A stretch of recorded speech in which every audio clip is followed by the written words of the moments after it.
Afinal, quem somos? 3. O budismo. Cerca de 600 anos antes da era cristã, um filho de rei, Sakyamuni, que quer dizer o solitário dos bosques, foi acometido de profunda, triste e imensa piedade pelos sofrimentos humanos. Renunciando às grandezas, à vida faustosa, o príncipe abandona o seu palácio e se embrenha na floresta silenciosa em retiro espiritual.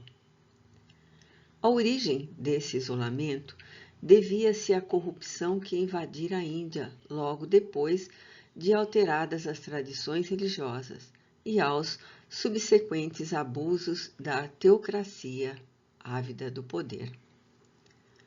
Após 7 anos de meditação e estudos, o herdeiro da tribo dos Sákyas reaparece para levar ao mundo asiático não uma crença nova, ao menos outra expressão da lei, criando uma nova religião que rapidamente reúne em torno de si vários discípulos, reconhecendo-o estes como Buda, isto é, o iluminado. Dizia ele: seja aberta a todos a porta da eternidade. Ouça quem tiver ouvidos. Eu pensei em minha própria mágoa, e foi por isso que não hesitei em revelar aos homens a nobre verdade. Venho ao mundo para a salvação de muitos, de pena do mundo para a prosperidade, a redenção, a alegria dos deuses e dos homens. Ao mundo envolto nas trevas da ignorância, eu darei o belo clarão da melhor ciência. Libertá-lo-ei da velhice, da morte e de toda a dor.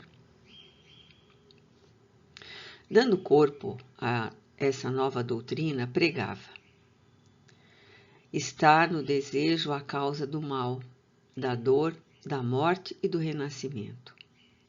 É o desejo, é a paixão que nos prende às formas materiais e que desperta em nós 1000 necessidades incessantes e jamais satisfeitas, tornando-se assim outros tantos tiranos.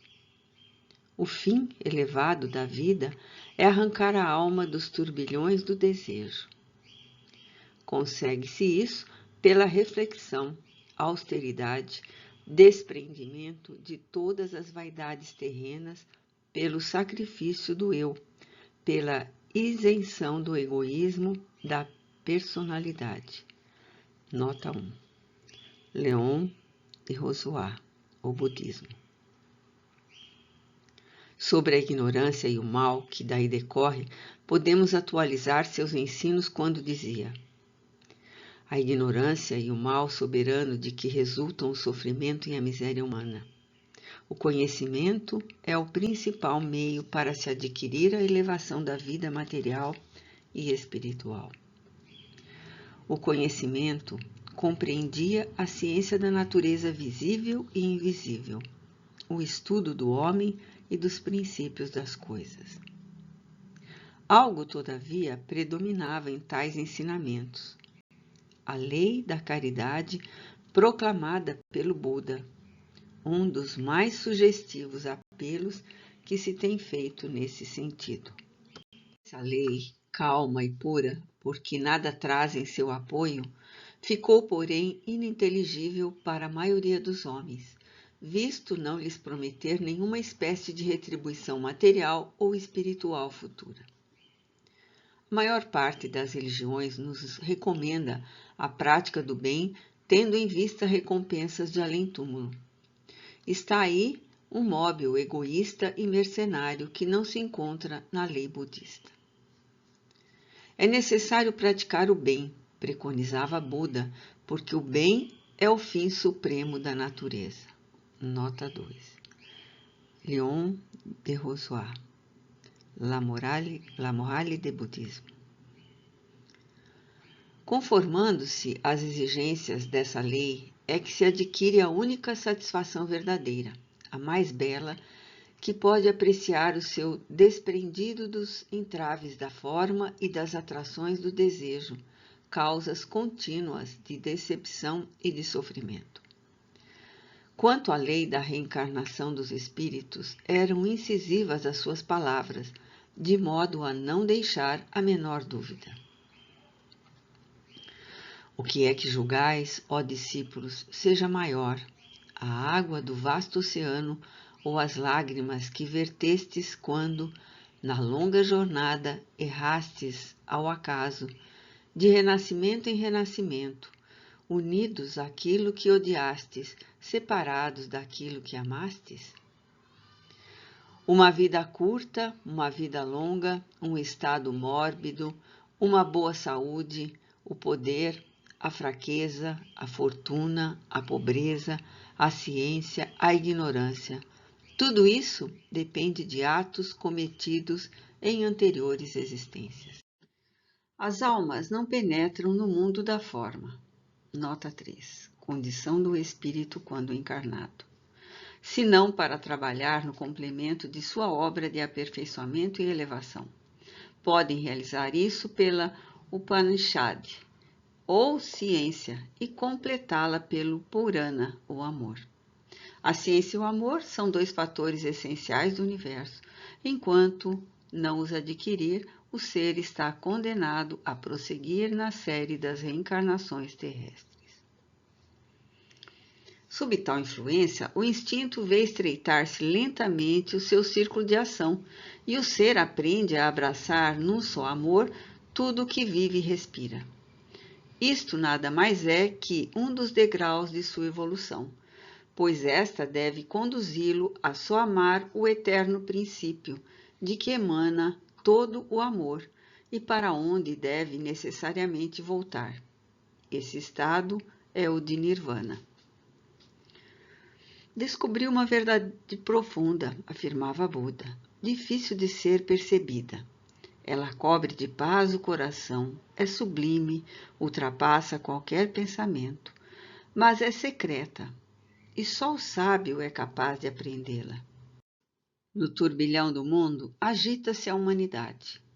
No turbilhão do mundo, encontra ela sua sede e seu prazer. Para a humanidade, há de ser coisa difícil perceber o encadeamento das causas e dos efeitos. E mais difícil ainda compreender a entrada no repouso de todas as formações, o desprendimento das coisas da terra, a extinção da paixão, o Nirvana.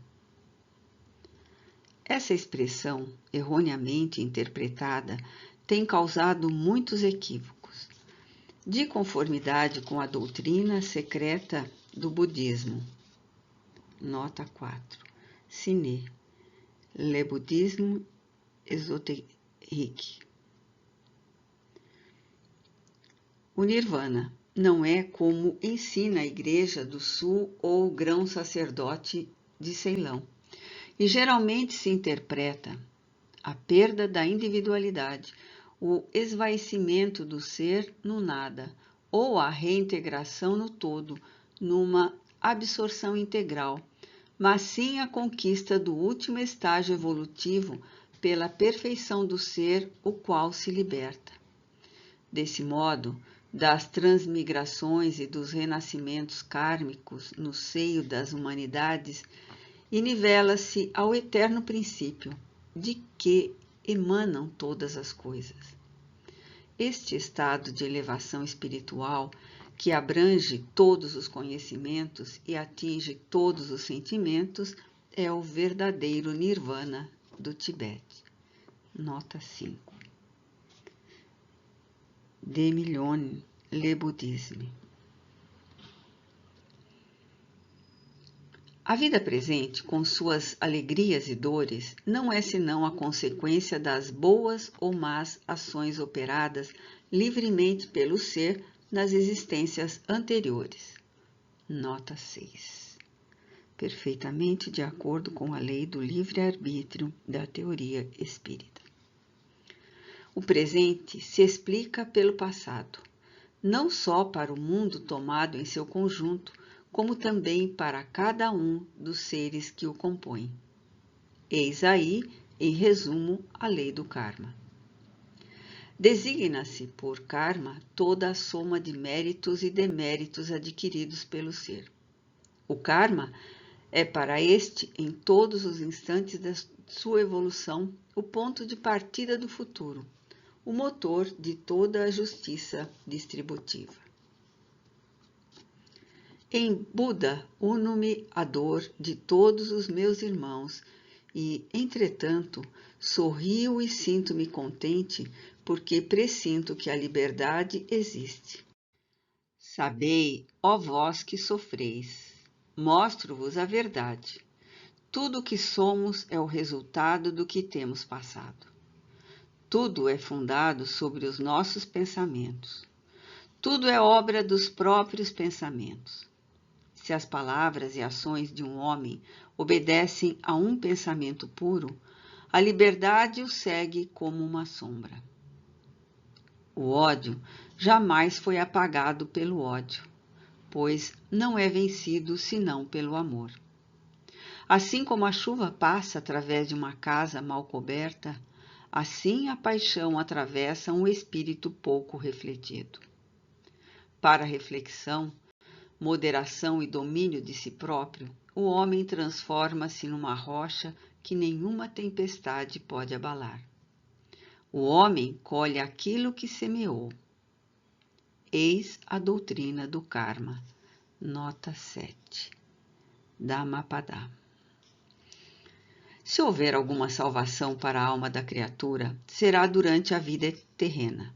Mas como a conseguirá? Buda afirmava que ela seria alcançada somente pela morte dos 3 pecados cardeais: sensualidade, malícia e estupidez. Nota 8. Digha 174.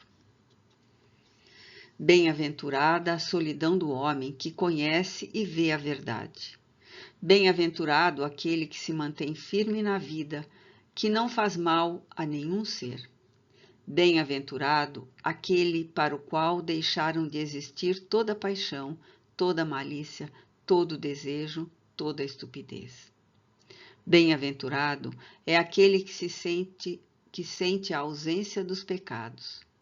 Bem-aventurado é aquele que dominou o egoísmo, pois atingiu a suprema felicidade. Mas como fazer com que estes pecados desapareçam?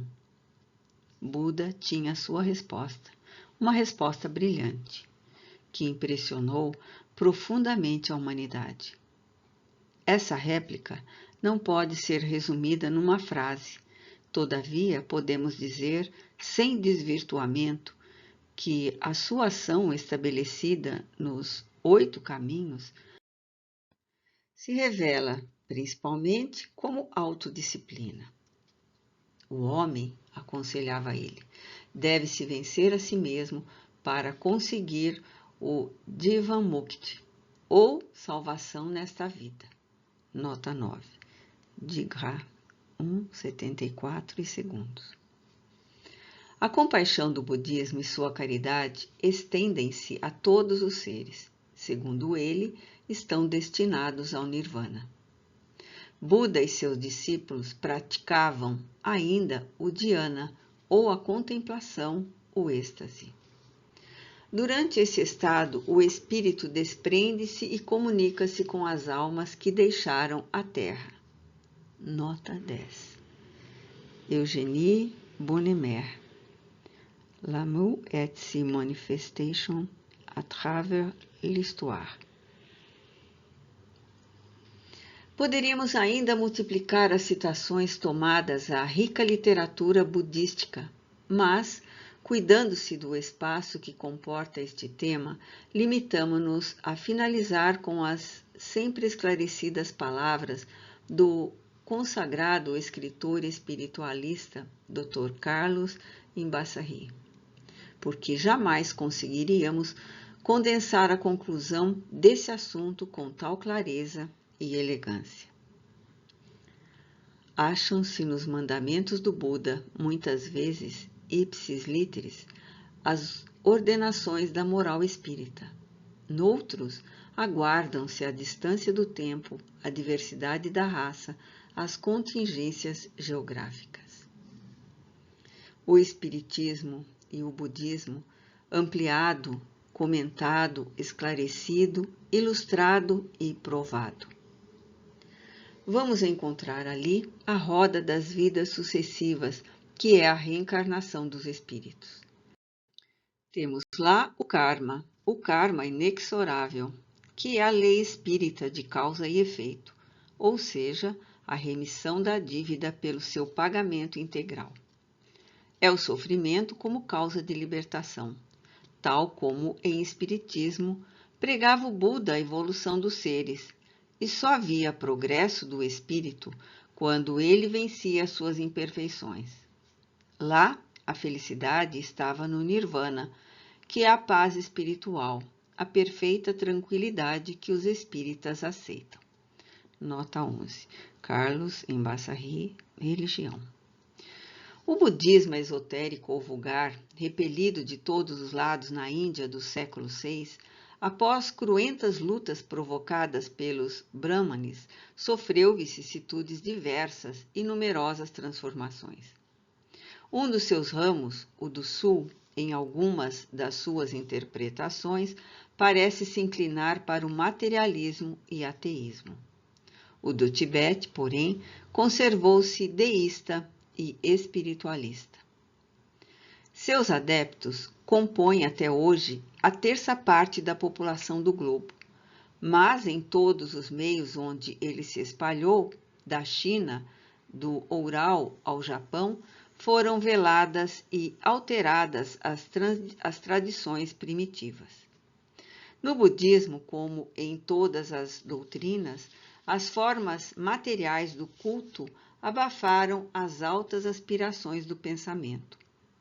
Os ritos, as cerimônias supersticiosas, as fórmulas vãs, as oferendas, as preces sonoras substituíram o ensino moral e a prática das virtudes.